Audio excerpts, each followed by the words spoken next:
Good morning, everyone. I'm here with the delightful Daniela Boerma. Hi, Daniela. Hello there, Elle. How are you?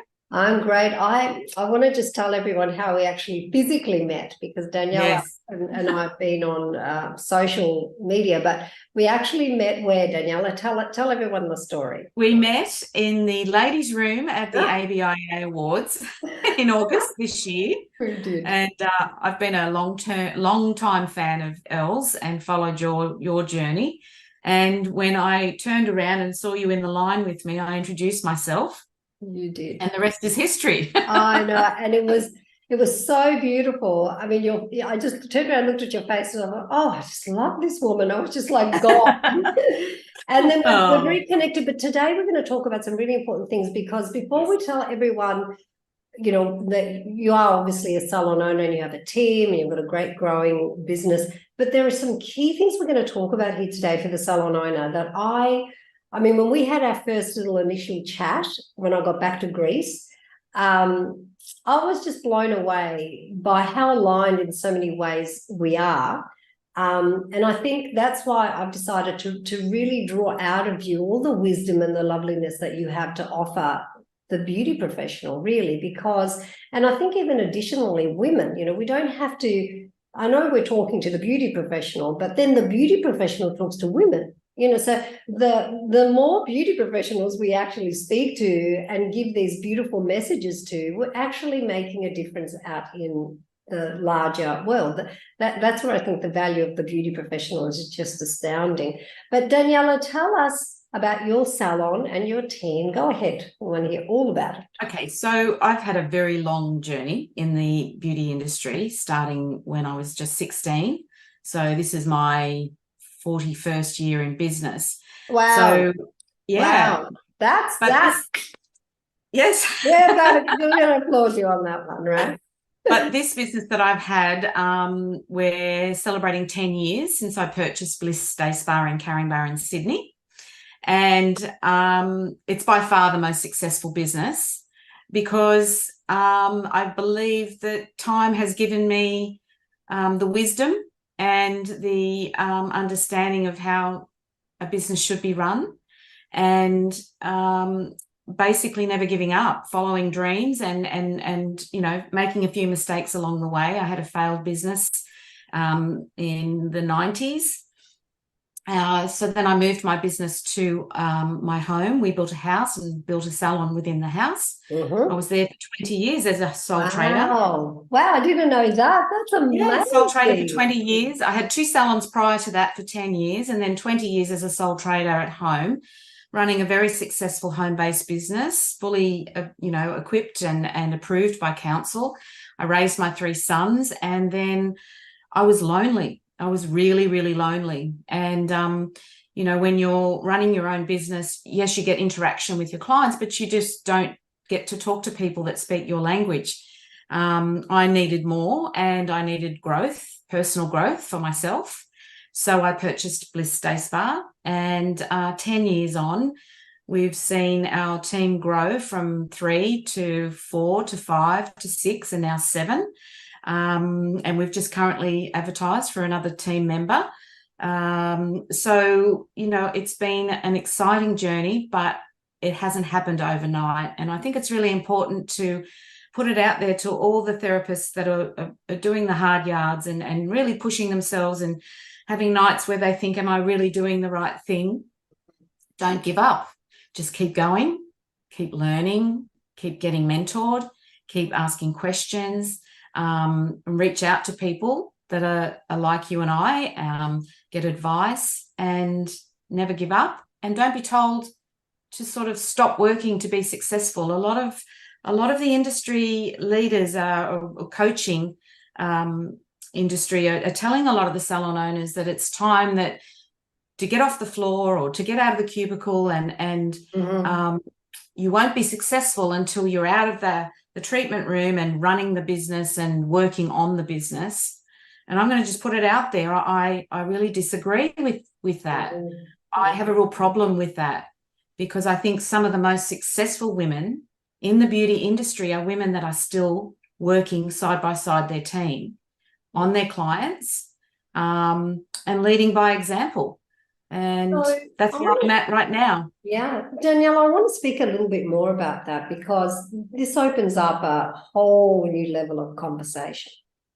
And, the reason that, and I love this, and I really want to talk about this because one of the things that we all know is that the beauty professional went into the beauty industry in the first place because she loves hands-on, the woman, the doing the treatments, connecting with the people. And all of a sudden we're told, and for some of us, this is fine. This is where we have to be very, very mindful. Everyone, I want you to hear us. I'm sorry I'm getting blurry. I'm just going to fix that. I'm going to take a second. If you all just give me a minute. There we go. Fixing my camera. I would like to speak about the different ecosystems, not only in the beauty industry, but in the world. There are people that want to get off the tools. That's what they want to do. So if you hear us and we're saying something that doesn't sound true to you, it doesn't mean that the rest of what we're saying isn't correct. It just means that you're part of that ecosystem that wants to get off the tools. But what we want to say is there's ecosystems everywhere that are different. And That's therefore right. we need different voices in the beauty industry, in the world. So not just the beauty industry, so that we can find that ecosystem that is ours. And if we try to push ourselves and become something that's not resonating in our hearts, like that's what we're actually saying, Daniela, isn't it? If we try and force ourselves to get off the tools, we're really our heart's saying, but I love being on the tools. It won't work for you. And if you're not listening to your deeper heart, it'll just keep, things are not going to be going your way, or things that you're going to feel unhappy. So this is where we really need, as women, to listen. This is what you've done, to your deepest heart. You've gone deep inside and gone, but I love being on the tools and I don't have to get off them to be successful, obviously. That's right. But also I think it's important to point out that, like you just said, I'm not saying you shouldn't step away if that's what you want to do. Yeah. A lot of my colleagues have stepped away and they're actually loving working on the business instead of in the business. But what COVID taught me was I couldn't stand not having my hands on my clients. Yeah. I miss them so much. I miss the interaction. I miss the rapport that I had with them. And making phone calls to my clients, keeping connected, doing paperwork, posting products. I did everything I had to do through COVID, but I actually hated it. Yeah. I actually realized that I'm much more productive in the treatment room than I am out of the treatment room. And then I find, other times of my week where I can get my paperwork done and my stock orders, and I allocate things to my manager and my senior staff members. It can be done. I agree, and I think that one of the things that we need to understand and remember is that if we are not doing what our deepest heart, and I'm going to keep going back to the word deepest heart, because we have all these different levels inside of ourselves, and our mind often is what informs us. That's a problem, to be really honest, because that's a disaster.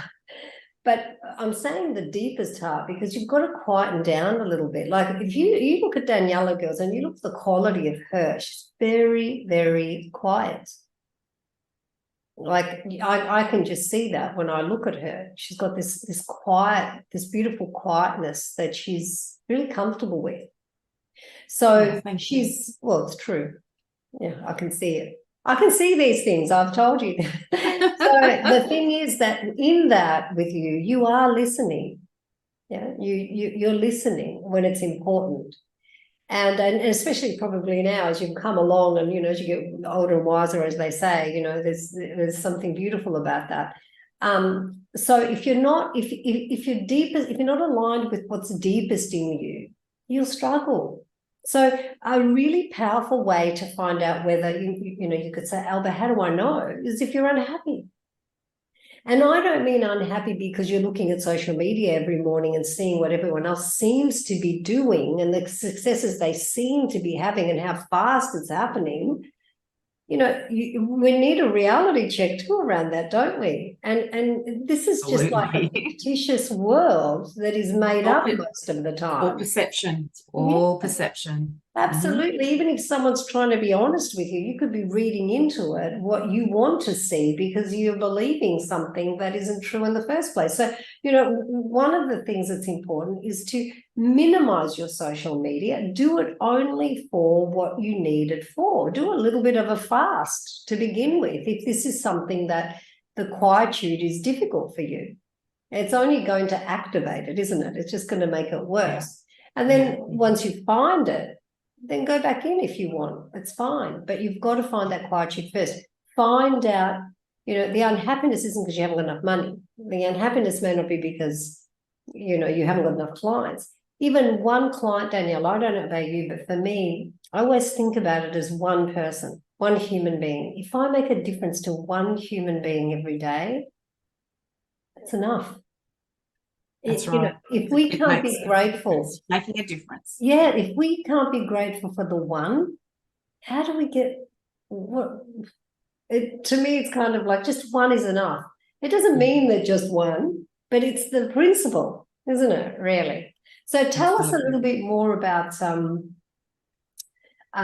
we were talking earlier about how often coaches are telling people, like giving instructions and being quite directive about that they have to get off the tools. Tell us more about that and how that's sort of turned up in your world. I respect all the coaches in our industry because it's a job that has to be done, and everyone has a different coaching style. So I don't want to come across as being disrespectful to them. Yes. But I think coaches need to have a broader mindset when it comes to the different kinds of people in business. We all have different personalities and we all have different needs and wants.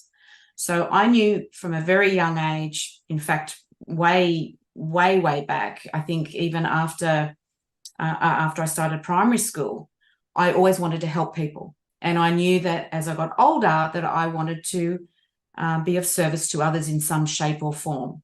And I think we're either born in that way to be kind to people and to help people. You can still be driven and a businesswoman and want to make lots of money. There's nothing wrong with that. You can do both. But I think coaches actually need to have different coaching styles for different people in their coaching groups. And I think there's a stereotype now across the industry that's telling everybody that you need to work on your business, out of your business, not with, your team side by side in the trenches, so to speak, doing skin treatments. But for someone like myself, I'd be miserable doing that. It's just not what I'm here for. I'm here to make a difference with people's skin. I'm passionate about skin. I love transforming skin, and I love the connection that I have and the rapport that I have with my clients. It makes me feel good when I make someone else feel good. And, then you've got the other flip of the coin where you've got a very driven young woman who doesn't really want to do treatments, but wants to have a team and have that team in a line and have them running the business for her, with her in the background, making sure everything's running smoothly. And that's just as important if that's the type of person that you want to be in your business. So let's welcome all different ways of coaching and different ways of doing business and come together and instead of, criticizing others, we work together and find a balance. I love that. And I actually have just a little layer to put on that, is that I think that if you can only teach what you know yourself. So it's up to it's really not up to I would say, just as a humble little opinion, it's not even up to the coaches. The coaches have to be true to themselves. If you believe that that's the way that you get your happiness, go out and just throw it out into the world. And then the beauty professional, and it's even the entrepreneur, because we work in lots of areas of business, the entrepreneur herself has to say, is this resonating with me? and not to feel like she can't. She has to be empowered, doesn't she, Daniela? Like what you're Absolutely. saying is empowering her and saying, you might not fit into that little groove. Don't feel that there's something wrong with you. And it's up to the coach to have enough self-empowerment and worth to let her go without trying to convince her and change her. And so this may not be the right fit for you. I say That's that right. to all my girls, Daniela. When someone comes for TrueBrow, I actually, in consultation, the consultation is to find out about the person, her brows, her history, but also, is she a fit? Not everyone's a fit. No, that's right. And I think it's really important too to do like a discovery call. If you're going to choose a coach, that's what you should be doing. Have a discovery call. Find out whether you're compatible, whether you're on the same page. If your heart starts racing because you're annoyed at something that the coach has actually said, or you feel super uncomfortable, you need to tap into that and talk to yourself and say, do I want to work with someone that makes me feel uncomfortable? Or do I want to work with someone that makes me feel empowered and strong with the right advice? I think That also, aligns with you. yeah, I think a key thing that we can support girls with is language. Language is the first thing. For example, I don't like, I prefer not to use swear words, you know. In my community, I never do. I never have ever. With my clients, I never did. It was just something inside of me that, you know, it's just not the way that I like to move. It doesn't resonate in me. So language is really important. What's the language that's being used?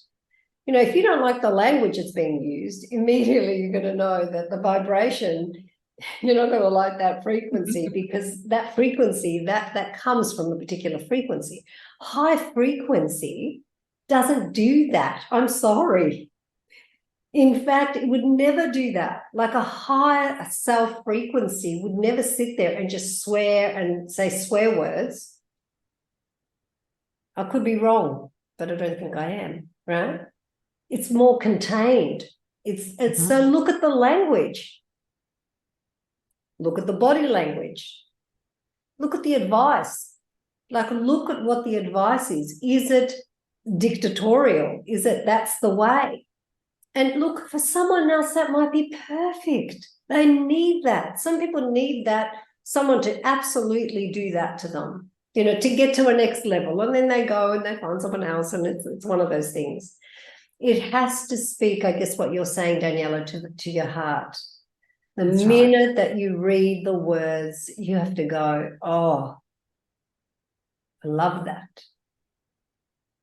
You know, it speaks something, it's every word has a frequency. It's simple. It's almost like when you walk into a room, similar to us meeting in the ladies, I suppose. It's usually one word or one sentence and that you relate to in that conversation, or that you're attracted to in the conversation. I mean, like attracts like, I believe. If you're an aggressive person, you like swearing, and you like, you know, raising your voice, you're going to attract that kind of person as well. Exactly. It's not wrong. We're not saying it's wrong. Yeah, we're not saying it's wrong. We're just saying if that's right. your style. Because, like I said in the beginning, we all are different, and we all have different styles and different needs in business. So it's like the friends you hang out with at school, you know, when you were young. You know, I always my friends were always very quiet, like myself. I find it very easy to sit quietly on my own. I'm very happy on my own, and I don't have a problem with my own company. Whereas I've got other friends who can't stand being on their own. And I think it's actually quite liberating to have a day or two on your own, take off somewhere and have a little break from life, detox from social media, turn your phone off for 3 days, just check your messages every now and then, and no social media. I think it's really important. It clears our mind, and it revives us and refreshes us. I think that's really lovely. And I think for the other thing for the beauty professional to understand is that, you know, you don't need social media in a location based business to succeed. I didn't have social media. No, you know, the Really best form successful. of advertising Yeah, for me was a exactly. uniform with my name on it That's and right. my business cards in my pocket. You know, Exactly. I'd But stalk the supermarkets, walking the aisles, smiling at people as I went yes, by, and yes. they would strike up a conversation often and say, "Oh, where do you work?" "Oh, I've got a card. I actually work from home. It's a Yeah. lovely little salon. I'll give you my card." And you know, there's a lot to be said for communicating with people Well, there's face a to lot face. to be said for community, right? Yeah. Oh, And, yes, absolutely. and I think that that's another conversation we should have, Daniela. The next time we chat, because we're going to chat again, I want to talk about without social media. Some people, some girls just don't like it at all. It actually really disturbs them, social media internally. They know, but they feel trapped in this social media kind of vortex that if they're not in there, they're not going to be visible. I would love for us to talk about how we did it, because I believe strongly that if I had a location business, I wouldn't be interested in social media at all, because I'm not interested in social media. You have to, I do it because it's part of my what I'm doing with TrueBrow and with Elle Wilson Official and all the things that I do. But otherwise, Yeah. no. I Give don't me know the about cave and I'll go sit in the cave for a little while. I don't know how you feel about it, but just from my observation, just because a salon or a business has a fabulous Facebook page or an Instagram page, it really doesn't mean they have a very successful business. You can be very good at social media, and a lot of the younger salon owners are very good at social media. I'm not too bad at social media. I try to keep up the best I can. But often the quieter times that we're on social media are the times that we are the most busiest and the most successful. So I think it's all perception, and we're all trying to keep up with everybody else, and we're all trying to do what everyone else is doing. That really, in reality, that doesn't make your business successful. It might help you gain a few clients through Instagram marketing and Facebook marketing and whatnot. We've gained some new clients through that, but let's get back down to how we really did it back in the day. Yes, you know, when none of that was. Absolutely. I absolutely want to talk about that. I want to just burst that wide open, explode it for girls, because again, if I had a location business, I would not pour a cent into Facebook marketing. I wouldn't be giving Mark Zuckerberg a cent of my money, Instagram, none of it. I wouldn't care about their new features and everything they do. How can anyone keep up? It's crazy, isn't it? Like every 5 seconds, it's changing with artificial intelligence right now. That's another conversation. That's huge. But by all means, use it, but use it in a way with, as a location business, you could explode your business without social media. It's so unnecessary. Just because everyone else is doing it doesn't mean you have to do it. It's again the same thing. Just because everyone else is getting off the tools or wants to get off the tools and so unhappy because they're on the tools. You know what happened? Going back to that, because we won't forget that we're going to do the other thing, will we? Going back to that, when you're touching another human being's body, face, you're entering their energetic field. It's so intimate. You know, I think what you love is the intimacy. You love that intimacy. Yeah. And because there's something very real and it's a huge responsibility. It's kind of like the universe has given you this huge responsibility. It says, here, you go and enter the field intimately with other people. We're not talking about, you know, the intimacy I'm talking about. It's an intimacy that another person is comfortable enough to say, yes, you know, I'm letting you in. And the value, the permission, because it can only happen by permission, the permission to have their beauty, and not just their instant beauty. Like, we're not talking about makeup, you're talking skin, brows, all these things. You know, lashes in some cases, whatever. Lashes are a little instant, aren't they? Which is kind of sweet. But I'm talking about the traditional beauty services that we would do, which I loved so much. I'm such an old beauty traditional. There will never beauty, the traditional beauty will never go out of fashion, never go out of style. And I believe it's because of the human touch. And what we often forget is that sometimes clients come through the door that may not have been touched by anybody for a week. Elderly clients that have lost their husbands and their friends have passed away. And we really love nurturing our older guests in the salon, because they're the ones that really appreciate the human touch. It's very powerful and very nurturing and very and very, you know, calming. Some clients might walk in the door and they're agitated and they're irritated and they've got a bad marriage or they've got trouble with their children. And, you know, we've had clients that, you know, come in and have a service done, and when they leave, they actually leave with a tear in their eye. They feel very emotional when they leave, because it's almost like they've been touched to release the pressure. It helps them calm down. It helps them feel at peace again. And, you know, we work very much like that at Bliss. We really take into consider emotions when we're doing treatments, especially our traditional treatments, of course, not so much our laser treatments and targeted dermal therapies, but there's a very special place in our salon for nurturing people that need that little extra touch. Isn't that, yeah. This is it. You know, this is where the beauty professional finds her true value. First, she's got to start there. If she forgets that, and she has this goal because she's told she's got to get off the tools, or she even wants to get off the tools, she'll miss that real moment with another human being and not be grateful for it. Like, that is crazy. I remember having in my salon, when I went after my kids, I went back out into the industry, Daniela, and I remember I used to have this little lady that would come to me. She was a little, she had a lot of problems. And she'd come to me and she'd come for like, oh, you know, I don't even know what I did. I used to do a bit of waxing for her, clean her up a little bit, you know, and whatever. And she'd always want to pay me. And I never took her money. And she would say, but I want you, but I said, no, not today, next time. When you come next time, you can do it, you know. And she would come and we would have, it was nothing to do with, it was a heart exchange.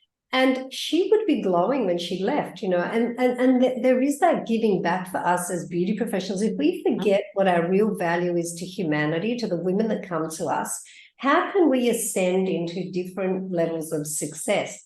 It's very, very difficult, because what you were saying before about, yes, money's okay. Of course it is. Money's pure. Money isn't, there's no such, you know, dirty money. We're all in business to make money. Yes, dirty money is an idea. Yeah. You know, it's an idea. It's meaning that's been ascribed to money, but in its purest form, money is pure.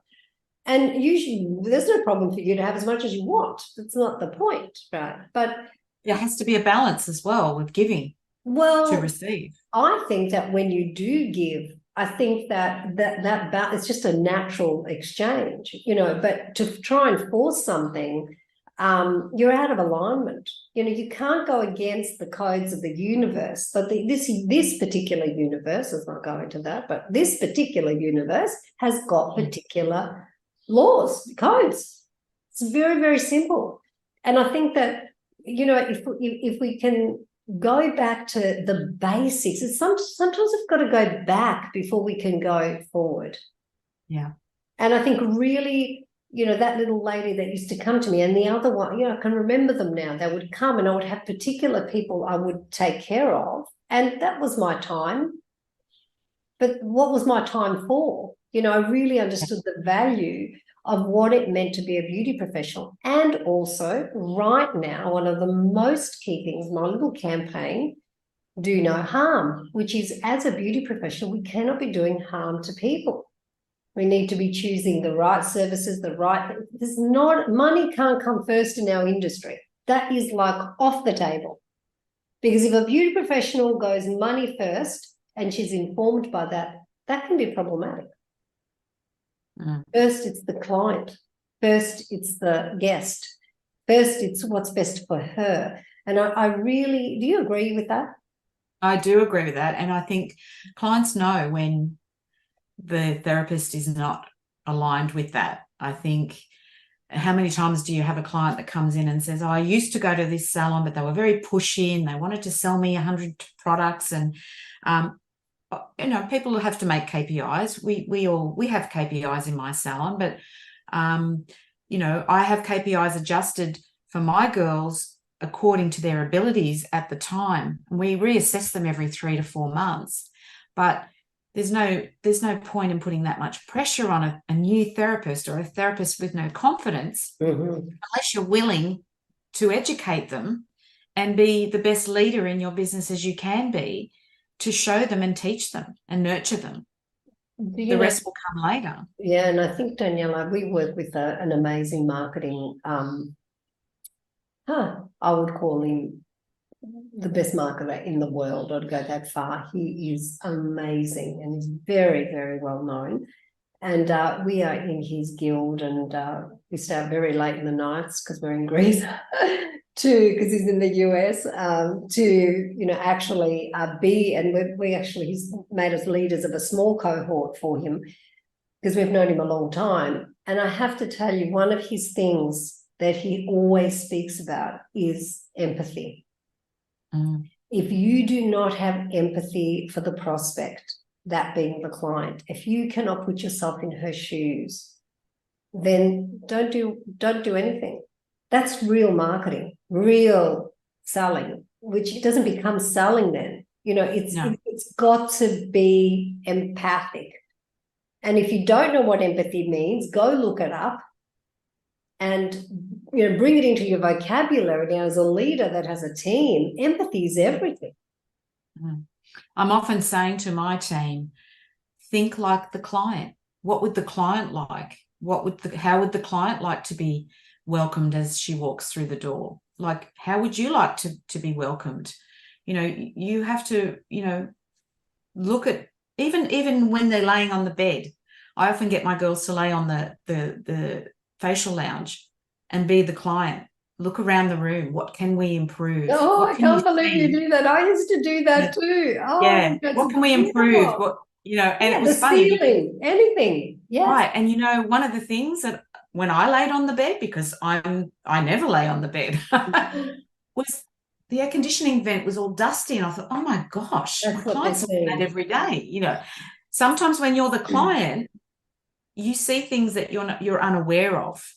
So we often do a walk through the salon, and I say to the girls, I want you to be the client. I want you to pick on everything you can see, because without doing that and without listening to negative feedback, sometimes we get, the odd client that might say something that you might get a little bit, oh, really? I mean, that's not our salon. But you have to take everything on board, and you have to actually think about it, because negative feedback is good for your business. It's the only way we can improve. You can't improve if you don't get feedback.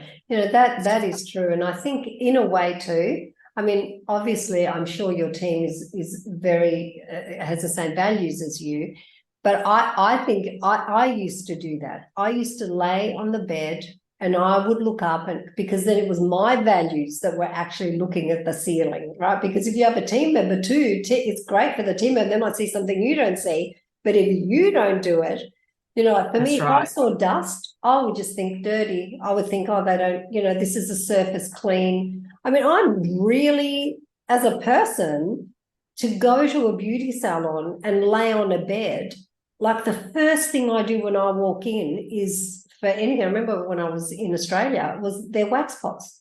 Is the lid on? Is the lid on? Is it clean? Yeah. Has it got like all wax dribbling all over? There's no way I'm letting that on me. I'm just not doing it. And it may be that person's really clean, but that is a standard for me that, I say to people, do you put your lids on your wax pots after you finish the client and then bring the lid off? You realise a fly can come by and just go drop in. Anything can drop into your wax pots. At the end of the day, your wax pot's covered. These are the simple, clear things. And I think that, it's kind of, we just need to be reminded sometimes. But lying on the bed, that was like amazing for me. The things that I would see, I'd know, okay, spring clean needs to get done or whatever. But also, when sometimes people would consult and they sit on the bed and they're sitting down looking down at the person, I used to feel like, I thought to myself, that feels terrible to me. I feel like I'm being someone's over the top of my head, So all these tiny little things that leave an experience, give a client an experience. And when they leave, they've been reached, they've been touched, not only reached with touched with your hands, but reached from heart to heart, because that's what we're actually doing. That's our value. So it means sometimes, Daniela, for me, the thing that I'm so passionate about is the transformed beauty professional. I think the beauty professional is of such high value as she's transforming. This is an evolutionary path for a woman that is caring for the beauty of another woman. And to me, that's what I've turned TrueBrow into. I just had someone that was over from the States for 3.5 days. Oh my gosh, we had the most unbelievable time. She left glowing. And, for me, she's transformed. I mean, she said it herself. And it wasn't me, it's her sincerity. It's not like, I take responsibility for that. It's her deep sincerity. That's why she chose TrueBrow. She wants to transform. And if we make everything we do about transformation for the beauty professional, we're doing something, because that beauty professional touches how many women a year? That's right. That's right. It's just like women with all this power. Yeah. And it's a chain reaction, isn't it? It's like unbelievable. Very powerful. Very powerful. But this is why I think the beauty professional is so powerful. But she'll only be as powerful as she is transformed. Because it's not like some people, are less than others or not as transformed. It's none of that. No. All of us forget who we are, what we're doing here, how to navigate in this life. That's how it's done here. But when something inside of you is saying, I can do better, I can be better, and go into that space of empathy and that space of the value in the responsibility of this unbelievable role that we have. They dumb us down. Oh, it's the beauty industry. The government doesn't even care. So unregulated. Nobody cares about the beauty professional. COVID came, they locked us all down. We were just locked down, right? They only knew the importance of what we do. Thank day you. out. Exactly. But can I just say that we need to know the importance of what the beauty professional does. We need to know that. And the message we need to get out there is transform from the inside out. And that thing you said about the social media thing, lock it down, girls. Lock it down for 3 days. Listen to Daniela. She's great. Daniela, thank you so much. I think we're going to have a lot more talks like this. I loved it. Yes, I hope so. I hope so. Oh, I think we will. Lots of stories. There's just so much to talk about. And these are the kinds of things that beauty professionals, they want to hear this stuff. The girls that are in that phase, there's different phases of transformation, but they're in that phase of just like, it's not enough. I need something else. Something else is important. I don't know exactly what it is.